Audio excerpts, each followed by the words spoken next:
Mudah-mudahan kita bisa mengambil ibrah pelajaran dari angka 17 ini. Mudah-mudahan keluarga besar Muara Group ini bisa mengambil makna hikmah dari 17 tahun milad Muara Group ini. Berarti kita sudah menuju atau progres kita bukan hanya fit dunia hasanah, bukan hanya kesuksesan di dunia, tapi juga wafil akhirati hasanah, sukses di akhirat. Maka kita doakan mudah-mudahan 17 ini selaras dengan jumlah rakaat dalam sholat yang melambangkan kesuksesan dunia dan kesuksesan akhirat. Amin ya rabbal alamin. Mudah-mudahan semua yang hadir di ruangan ini menjadi orang-orang yang betul-betul sukses, bukan hanya di dunia tapi juga di akhirat. Salawat beriring salam kita aturkan buat baginda Kanjeng Rasul Muhammad sallallahu alaihi wasallam. Mudah-mudahan kita semuanya, terutama anak-anak kita ini, menjadi generasi-generasi yang bisa meneladani akhlak Rasulullah sallallahu alaihi wasallam. Bapak Ibu, anak-anakku sekalian yang berbahagia, Muara Group saya lihat tadi logonya itu perahu gitu. Jadi semua yang hadir di sini itu insya Allah menjadi penumpang bahtera perahu Muara Group insya Allah. Nah, agar perahu ini Pak jalan stabil, kita ini kan satu atap ya, satu atap di bawah Muara Group. Siapapun, apakah komisaris utama, semuanya sampai karyawan-karyawati, semuanya itu kita satu rumah dalam naungan besar Muara Group. Maka bagaimana supaya rumah besar kita ini membawa kesuksesan dunia dan akhirat dan juga membawa keberkahan, bukan hanya untuk diri kita, bukan hanya untuk keluarga kita, tapi membawa keberkahan untuk orang lain, untuk orang banyak insya Allah. Agar terwujud itu semua, maka kebersamaan, kekeluargaan itu yang harus kita bangun dalam rangka memperingati milad yang ke-17. Kalau kita ingin mencontoh, ingin merajuk kebersamaan yang hakiki, contoh ketika sholat Pak. Ini saya berangkat dari angka 17 dulu. Orang sholat berjamaah itu ketika imam ruku maka makmum ruku, ketika imam sujud makmum ikut sujud. Begitulah dalam perusahaan ini. Ketika semuanya kita ini, entah bawahan atau mitra kerja itu ikut pimpinan ruku, semua ruku, insya Allah perahu ini akan berjalan stabil. Insya Allah Muara Group akan terus berkembang dan stabil insya Allah. Nah, dalam sholat itu makmum bukan sekedar mengikuti imam. Ketika imam salah, makmum pun juga ada tata cara. Misalnya ketika imam waktunya ruku langsung sujud, maka makmum mengingatkan dengan bacaan subhanallah. Kalau perempuan dengan menepuk tangan. Imam pun memimpin sholat, memimpin perusahaan itu ada SOP-nya gitu. Itu pasti sama dengan sholat juga ada SOP-nya. Apa itu? Rukunnya, syaratnya, dan lain sebagainya. Kalau perahu besar Muara Group ini mencontoh kebersamaan, mencontoh kekompakan dalam sholat berjamaah, insya Allah bukan hanya sukses di dunia tapi juga sukses di akhirat. Dan itu doa yang terus kita panjatkan. Rabbana atina fid dunya hasanah wa fil akhirati hasanah wa qina adzabannar. Nah itu saya contohkan lagi kekompakan kebersamaan dalam perahu besar kita ini. Mudah-mudahan semakin besar perahunya. Amin ya rabbal alamin. Para ulama itu sering menganalogikan kekompakan sebuah umat itu kun kaliyaden, jadilah seperti kedua tangan. Kompak. Kalau tangan kiri yang gatal, tangan kanan tanpa disuruh tanpa diminta pertolongan pasti dia otomatis akan menggaruk tangan yang kiri. Betul? Begitupun juga ketika tangan kanan yang gatal ini, maka tangan kiri tanpa disuruh dengan penuh empati dia akan menggaruk tangan yang kanan. Kalau semua gatal bagaimana? Baku garuk, kurang kena dibilang. Inilah bentuk kerjasama yang harus kita bangun. Nah itu. Makanya tangan kanan ini pun dalam sosial itu tidak ada iri, kompak. Ketika gerak jalan yang kanan di depan, yang kiri tahu diri di belakang. Berarti ada yang harus di depan, ada yang harus di belakang. Tangan kanan jari-jarinya pakai cincin kayak saya ini, tangan kiri tidak iri, ya kan? Mana mungkin tangan kiri, tapi beda dengan telinga. Telinga ketika telinga kiri itu sakit, telinga kanan tak mau tahu. Ibu-ibu perempuan saya tanya, kalau telinga kanan ini anting 1 gram, kemudian emas ya, kemudian telinga kiri ini besi putih 1 gram besi putih, kira-kira iri nggak yang kiri? Harus sama gitu, tidak bisa beda. Lain dengan tangan. Kalau tangan ini konotasinya lebih ke positif, kebersamaan kita itu jadilah seperti kaliaden kedua tangan ini. Maka mudah-mudahan di milad yang ke-17 ini kita betul-betul bisa membangun kerjasama yang baik. Para hadirin yang berbahagia, tadi MC memberikan tugas kepada saya ada 3 hal ya. 3 hal yang mungkin perlu saya sampaikan walaupun dengan singkat. Saya lihat ibu-ibu ini sudah ngantuk banyak ini. Entah ngantuk terlalu kenyang tadi atau ngantuk kecapean dari makam tadi. Saya kurang tahu. Mudah-mudahan ngantuknya ibu-ibu semuanya ini setelah keluar ini dibalas dengan kebaikan oleh Allah Subhanahu wa ta'ala. Apalagi para hadirin yang dimuliakan Allah, hari ini kita dihadiri oleh anak-anak yang dimuliakan oleh Rasulullah. Rasulullah itu sampai memperumpamakan ana wa kafirul yatim kahataini, orang yang menyantuni anak yatim, orang yang membantu anak yatim, orang yang membesarkan anak yatim nanti di akhirat dekat dengan Rasulullah sedekat 2 jari ini, kata Rasulullah. Mudah-mudahan pimpinan Pak Wahyu, Bu Rahmi dijadikan orang-orang yang perhatian terhadap anak-anak yatim. Mudah-mudahan beliau berdua selalu menjadi orang tua mereka, bahkan orang tua bukan hanya di dunia sampai di akhirat. Anak-anakku sekalian, doakan beliau berdua supaya panjang umur, lancar rezekinya. Amin ya rabbal alamin. Oke. Dalam kerjasama agar supaya perahu kita ini berlayar sampai tujuan, kejujuran menjadi sesuatu yang tidak bisa ditawarkan. Rasulullah Shallallahu Alaihi Wasallam, public figure kita itu yang terbaik sepanjang masa hanya Rasulullah. Apalagi ini di bulan Rabiul Akhir, mari kita kembali dekat dengan Rasulullah. Mari kita kembali mencontoh akhlak Rasulullah Shallallahu Alaihi Wasallam.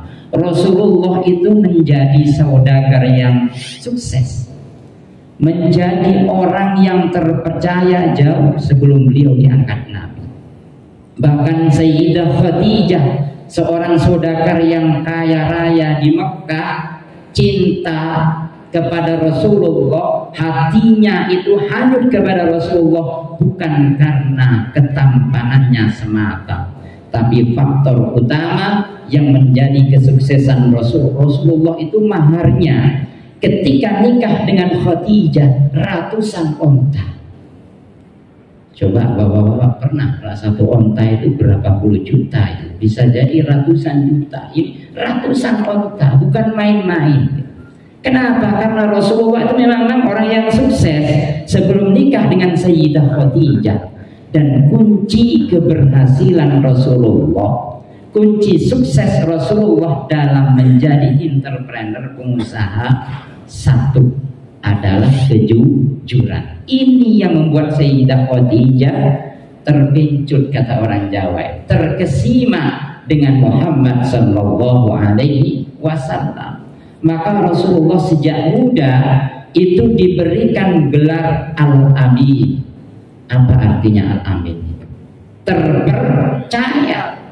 Kenapa Rasulullah sukses? Kenapa Rasulullah disenangi banyak orang? Karena memiliki satu sifat yang baik, adalah Rasulullah itu Al-Amin. Orang yang jujur, orang yang bisa dipercaya, orang yang tidak pernah bohong sepanjang hidupnya. Itu Rasulullah sallallahu alaihi wasallam. Maka kejujuran ini merupakan pangkal segala kebaikan. Kalau dalam diri kita selalu jujur, jujur itu satu antara perkataan dan perbuatan. Itu. Kalau jujur ya, dalam diri kita ini jujur, mulut kita jujur, hati kita jujur, sikap kita jujur, maka kejujuran itu akan melahirkan energi yang positif dari berbagai arah organ tubuh kita. Maka Rasulullah sallallahu alaihi wasallam bersabda, "Alaikum bisidqi." Hendaknya kamu sekalian itu berpegang jaga sikap kejujuran. Kenapa? Fa inna sidqa yahdi ilal birri. Karena kejujuran akan membimbing, akan mengarahkan kalian semua menuju kebaikan. Segala hal, orang yang memiliki kebiasaan jujur maka akan memancarkan energi positif, ide positif, prasangka baik, dan lain sebagainya. Kesehatan raga kita ini sebenarnya tergantung jiwa kita. Kalau jiwa kita sehat, hati kita bersih, otak kita itu positif, maka insya Allah kita terhindar dari berbagai macam penyakit. Ini kuncinya sebenarnya. Kalau pikiran itu santai, hati ini bersih, yang ada hanya positif tinggi, darah yang mengalir ke urat-urat organ tubuh kita ini akan berjalan lancar. Sebaliknya, ketika yang ada itu energi negatif, kebohongan, maka justru akan menimbulkan penyakit-penyakit dalam organ tubuh kita. Kejujuran adalah pintu untuk membuka energi positif di berbagai bidang. Yahdi ilal birr. Fa innal birra, kata Rasulullah, yahdi ilal jannah.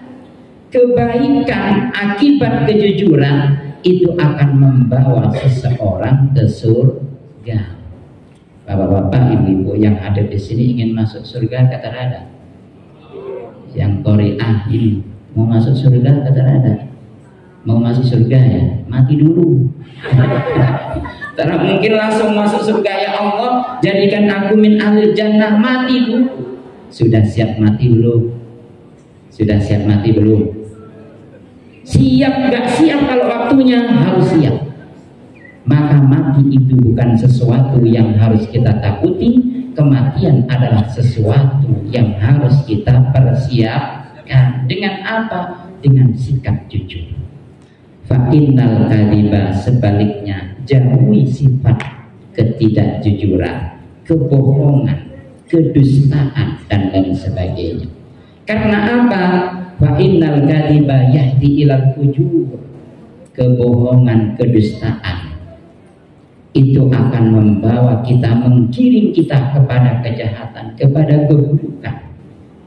Wa innal fujura yahdi ilan nar. Dan kejahatan yang kita perbuat akan membawa kita kepada neraka. Ya, mudah-mudahan kita termasuk hamba-hamba Allah yang selalu jujur dalam perkataan dan perbuatan. Amin ya rabbal alamin. Walaupun jujur ini sebuah kalimat yang mudah diucapkan tapi susah dipraktekkan. Tapi walaupun susah, bangun dulu keinginan, bangun dulu niat. Ya, mala yudraku kulluh la yudraku kulluh. Kata ulama ahli usul fikih mengatakan, sesuatu yang tidak bisa kita kerjakan semuanya, jangan ditinggalkan semua. Laksanakan sesuatu yang kita mampu, yang terdekat, mulai dari yang terkecil. Saya kira dalam perusahaan juga begitu rumusnya. Ini rumus dalam Islam. Tidak mungkin seseorang dari karyawan langsung naik ke direktur utama, tidak mungkin ya Pak Wahyu. Step by step, tahapan-tahapan itu harus kita lalui. Ya, mudah-mudahan kita semuanya ini memang betul-betul orang yang jujur dan insya Allah nanti akan menjadi penduduk ahli surga Allah. Amin ya Rabbal. Anak-anakku semua mau ingin jadi masuk surga, mati dulu gitu ya. Masalah kematian ini gak apa-apa Pak, bapak-bapak anak-anak yang duluan, saya nanti belakangan terapa-apa, saya ngalah saja. Mudah-mudahan kita semuanya panjang umur, mudah-mudahan Muara Group ini juga panjang umur ya, panjang umur sampai 100 sekian tahun, sampai ila yaumil qiyamah. Putranya almarhum Haji Ismi Anas yang melanjutkan, kemudian putranya terus ila yaumil qiyamah. Kita doakan mudah-mudahan Muara Group ini terus berkembang, bermanfaat untuk orang banyak. Maka di milad ini jangan lupa kita selalu mendoakan al-muassis, pendiri Muara Group ini. Mari kita kirimkan Fatihah kepada almarhum, mudah-mudahan jasa beliau bermanfaat buat anak-anak keturunannya, buat orang banyak. Amin ya Rabbal alamin. Lahul Fatihah. Bismillahirrahmanirrahim. Bismillahirrahmanirrahim. Maliki yaumiddin. Iyyaka na'budu wa iyyaka nasta'in. Shiratal mustaqim, shiratal ladzina an'amta 'alaihim ghairil maghdubi 'alaihim waladdallin. Amin. Yang kedua yang harus kita bangun, tadi pesan dari MC itu sifat rasa syukur dan sabar kita. Bapak Ibu yang dimuliakan Allah, kunci kebahagiaan hidup itu ada dalam dua hal ini, sabar dan syukur. Orang kalau tidak mensyukuri nikmat, tidak bisa mensyukuri nikmat Allah. Orang kalau tidak sabar dalam menghadapi ujian hidup, pasti dia cepat tua dan dia cepat mati. Tapi sebaliknya orang-orang yang selalu bersyukur kepada Allah, orang-orang yang selalu sabar menghadapi ujian dari Allah, insya Allah akan diperpanjang umurnya, insya Allah akan diperpanjang amal solehnya, dan akan dibahagiakan hidupnya dunia sampai akhir. Kunci sukses sabar dan syukur. Walaupun di dalam Al-Quran Allah itu pernah menyindir kita di surah Al-Ma'arij ayat 19 sampai 21. Di situ Allah menjelaskan kelemahan manusia. Salah satu sifat kelemahan semua manusia termasuk saya. Innal insana khuliqa halu'a. Allah berfirman, sesungguhnya manusia itu diciptakan dengan sifat keluh kesah. Ada enggak karyawan Muara Group yang kadang-kadang mengeluh? Pernah enggak? Mungkin pernah, takut mungkin ngomongnya. Pernah lah, pasti pernah, karena itu manusia siawi itu. Innal insana khuliqa halu'a. Hatta pimpinan kita Pak Wahyu juga pernah mengeluh. Betul Wahyu, hotelnya sepi, mengeluh, minimal mengeluh dalam hati. Tapi insya Allah setelah milad yang ke-17 tahun ini semuanya akan berkembang. Amin ya Rabbal alamin. Innal insana khuliqa halu'a. Tabiat kelemahan manusia memang memiliki sifat selalu mengeluh kepada orang tua kita, mengeluh kepada istri kita, mengeluh kepada atasan kita, bahkan atasan juga kadang mengeluh kepada bawahan. Wa idza massahu syarru jazua. Di ayat 20 Allah berfirman, wa idza massahu syarru jazua. Manusia ketika ditimpa, ketika diberi cobaan, ujian, kesusahan oleh Allah, jazua, mengeluh kepada Allah, cenderung tidak sabar dalam menghadapi ujian Allah Subhanahu wa ta'ala. Wa idza massahul khairu manu'a. Tapi ketika Allah memberikan nikmat, ketika Allah memberikan kemudahan-kemudahan dalam hidup, manu'a, dia enggan berbagi. Ini salah satu sifat tabiat negatif manusia. Nah, maka hari ini, malam ini Muara Group mengundang anak-anak kita anak-anak yatim, anak-anak yatim ini dalam rangka mensyukuri, berbagi kepada yang membutuhkan. Ya, terima kasih. Mudah-mudahan bapak-bapak, ibu-ibu tahu nggak kita ini yang bisa menggoncangkan arsy Allah ini dua orang. Salah satunya anak yatim. Tangisan anak yatim ini bisa mengguncangkan arsy. Malaikat semua terguncang ketika melihat mereka menangis, ketika melihat mereka belum terpenuhi hak-haknya. Maka bangga Rasulullah kalau di dunia ada hamba-hamba Allah yang perhatian terhadap anak-anak yatim, siapapun mereka. Meskipun anak yatim itu sehat, meskipun anak yatim itu kaya, banyak warisannya, tapi ada satu hal yang mereka tidak miliki, adalah kasih sayang kedua orang tuanya. Maka mari kita semuanya ini tampil di dunia ini sebagai orang-orang tua mereka, sebagai orang-orang yang mengayomi, yang melindungi, yang mencukupi mereka kebutuhan dohir dan batin mereka.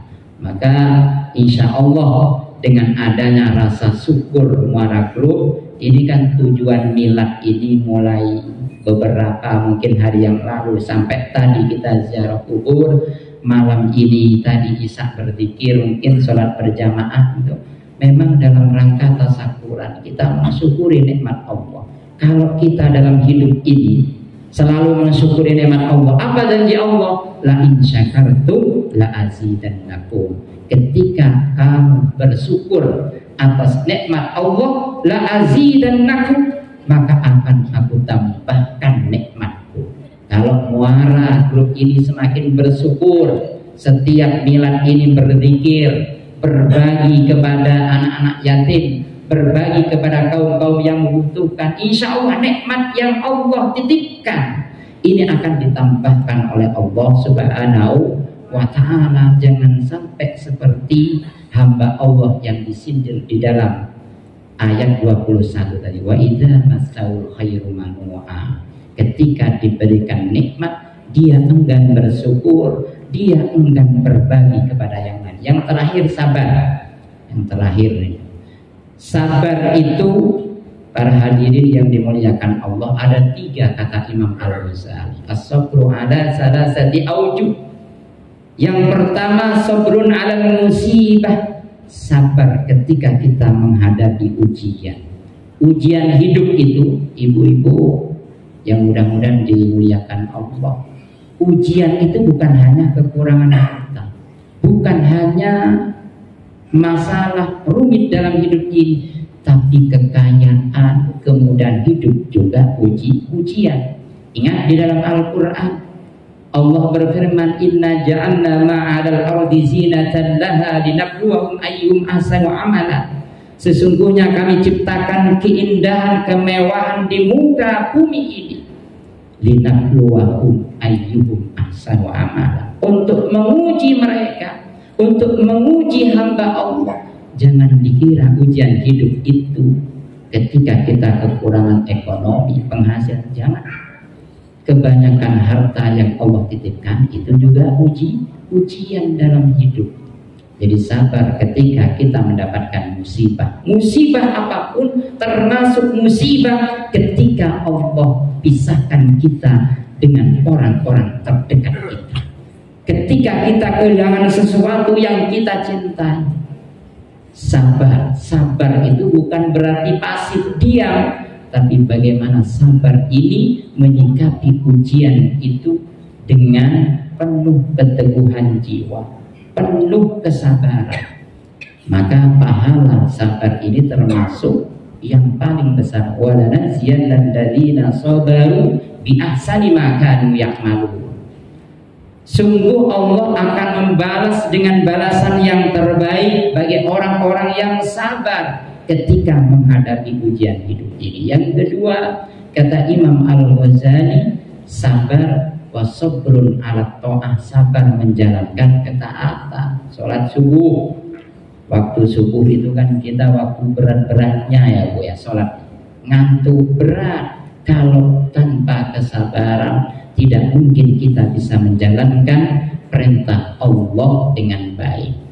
Kalau kita melihat cerita para hadirin yang dimuliakan Allah, kisah Rasulullah misalnya, suatu ketika Rasulullah itu punya amalan yang rahasia, yang dalam hidupnya itu tidak banyak sahabat tahu, tapi Sayyidah Aisyah tahu amalan ini. Apa itu? Setiap pagi di pojok, di sudut, di depan pasar Yasrib, Madinah itu, ada seorang pengemis buta Yahudi. Pengemis buta Yahudi. DP kerja orang ini selalu menghina, mencaci Rasulullah SAW. Sudah ngemis duduk di sudut pasar kota Madinah. Ya tahu orang mengemis itu duduk tempat mengharapkan pemberian orang lain. Tapi setiap orang yang lewat di depannya, dia selalu mencaci maki Muhammad. Wahai siapapun yang lewat di depanku, ketahuilah Muhammad adalah pembohong, Muhammad adalah penyihir dan lain sebagainya. Nah, Rasulullah ini punya amalan sir rahasia. Setiap habis subuh, setiap pagi masih gelap itu Rasulullah selalu memberikan makanan kepada pengemis Yahudi yang buta. Dan setiap Rasulullah memberikan makanan, apa yang terlontar bukan terima kasih, tapi ucapan hinaan. Wahai yang sudah memberikan aku sepotong roti, ketahuilah jangan engkau dekat dengan Muhammad.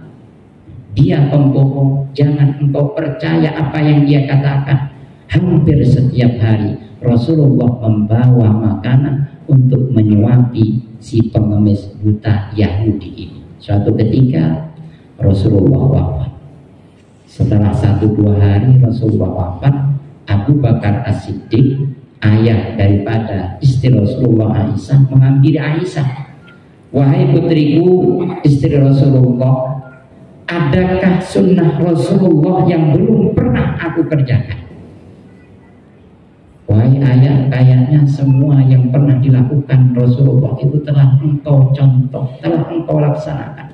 Coba Aisyah mulai pikir dulu, kira-kira ada amalan apa yang belum aku kerjakan dari amalan baginda Rasul Muhammad Sallallahu Alaihi Wasallam. Akhirnya Aisyah berpikir, oh iya wahai ayahku, setiap pagi itu Rasulullah selalu membawa makanan diberikan kepada pengemis buta di sudut pasar kota Madinah. Kalau begitu wahai putriku Aisyah, mulai besok aku akan menggantikan peran Rasulullah Sallallahu Alaihi Wasallam. Betul. Besoknya di pagi hari Abu Bakar membawa 1-2 potong roti, cari pengemis. Ternyata di sudut pasar Madinah memang ada pengemis yang buta, orang Yahudi. Baru nyampe sampingnya langsung yang keluar dari mulut pengemis ini adalah celaan, hinaan terhadap Muhammad SAW. Akhirnya Abu Bakar mencoba menyuapin pengemis ini. Ketika memasukkan makanan ke mulutnya, pengemis ini langsung Bang Vito, orang Ternate bilang itu. Siapa kamu? Saya adalah orang yang setiap hari memberikan makan kepada. Tidak mungkin yang memberikan makan setiap hari itu selalu dengan cara yang halus. Roti pun dikunyah dulu ketika keras, kemudian dia suapkan kepada aku. Sekarang ini lain, rasanya lain, perlakuan lain. Dan engkau pasti bukan orang yang setiap hari menyuapi aku setiap pagi hari. Akhirnya Abu Bakar ini menjawab, wahai fulan, ketahuilah bahwa orang yang sesungguhnya setiap pagi hari membawa makanan di hadapanmu kini sudah wafat beberapa hari yang lalu. Oh begitu, iya. Dan ketahuilah wahai fulan, bahwa yang wafat orang yang setiap hari mengantar makanan kepadamu itu adalah Muhammad Sallallahu Alaihi Wasallam. Mendengar cerita ini, pengemis Yahudi langsung sujud bersahadat di hadapan Abu Bakar As-Siddiq. Kenapa Rasulullah itu mampu menaklukkan kekerasan orang-orang non-muslim? Karena akhlak beliau, karena kesabaran beliau. Ketika beliau dicaci, dihina, justru beliau itu membalas dengan kebaikan. Kadang juga kita itu, Bapak Ibu yang dimuliakan Allah, kadang kalau pimpinan memarahi kita itu kita cenderung walaupun di depannya iya pak gitu, padahal setelah keluar ruangan, wih satu-satu sebab itu, bapak itu memang yang ini memang begitu. Ada nggak kira-kira di sini? Insya Allah ada. Kalau insya Allah tidak ada. Kalau ada insya Allah dimaafkan oleh Pak Wahyu. Kadang ini manusiawi ya, dalam keseharian kita kadang begitu. Tapi ya suudon husnudon saja kepada siapapun yang ada di depan kita. Kalau ada orang tua kita marah, pimpinan kita marah, pasti untuk kebaikan kita. Kita sabar, insya Allah. Kalau kita sabar, Allah akan dekat kita dan kita akan mendapatkan pahala yang terbaik dari Allah Subhanahu wa Ta'ala. Mudah-mudahan semuanya ini dijadikan orang-orang yang jujur. Anak-anakku sekalian jujur ya, jangan sekali-kali bohong. Kemudian kita semua digolongkan hamba-hamba Allah yang syukur atas nikmat Allah. Kita juga diberikan kekuatan kesabaran menghadapi ujian hidup ini. Amin ya rabbal alamin. Mudah-mudahan sedikit ini bisa manfaatnya. Selamat milad yang ke-17 untuk Merabluk. Semoga semakin dewasa, semoga semakin berkembang, semoga semakin barokah dunia dan akhirat. Wassalamualaikum warahmatullahi wabarakatuh. Pengertian untuk Pak Ustadz, jangan dulu beranjak dari tempat duduknya. Mohon kesediaan untuk langsung tim doa. Terima kasih. Al-Hadimiyatus Shalihah. Al-Fatihah. Bismillahirrahmanirrahim. Alhamdulillahirabbil alamin. Ar-Rahmanir-Rahim. Maliki yaumiddin. Iyyaka na'budu wa iyyaka nasta'in. Shiratal mustaqim. Shiratal ladzina an'amta 'alaihim ghairil maghdubi 'alaihim waladdallin. A'udzu billahi minasyaitonir rajim. Bismillahirrahmanirrahim. Alhamdulillahirabbil alamin. Hamdan syakirin, hamdan na'imin, hamdan yuwafi ni'amahu wa yukafi mazidah. Ya Rabbana lakal hamdu kama yanbaghi li jalali wajhika wa 'azimi sultanik. Allahumma salli wa sallim wa barik ala sayyidina Muhammad wa ala ali sayyidina Muhammad. Allahumma inna ala dzikrika wa syukrika wa husni ibadatik. Allahumma iftah lana bil khair wahdim lana bil khair wahdina ila sabilil haqqi wal khair. Allahumma jamilna bil afiyati was salamah wa qina bit taqwa wal istiqamah wa adna min mujibatin nadama innaka sami'ud du'a. Rabbana atina min ladunka rahmatan wa hab lana min amrina rashada. Rabbana atina fid dunya hasanah wa fil akhirati hasanah wa qina adzaban nar. Subhana rabbika rabbil izzati amma yasifun wa salamun alal mursalin walhamdulillahi rabbil alamin. Amin ya rabbal alamin.